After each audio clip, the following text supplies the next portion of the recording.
To vote in Florida, you must be a U.S. citizen and Florida resident who will be at least 18 years old on Election Day.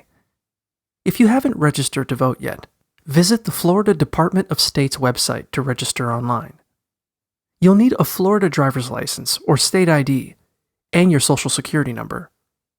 Be sure to register within 29 days of the upcoming election. To find your polling place, check Florida's Division of Elections website. Florida requires you to show an ID when you vote, so bring your driver's license, state ID, or another form of accepted photo ID to the polls.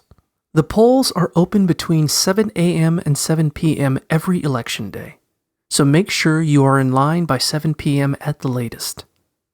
If you need to vote by mail, request a mail-in ballot from the Supervisor of Elections website at least 35 days before the election and mail your ballot early enough so it arrives before Election Day.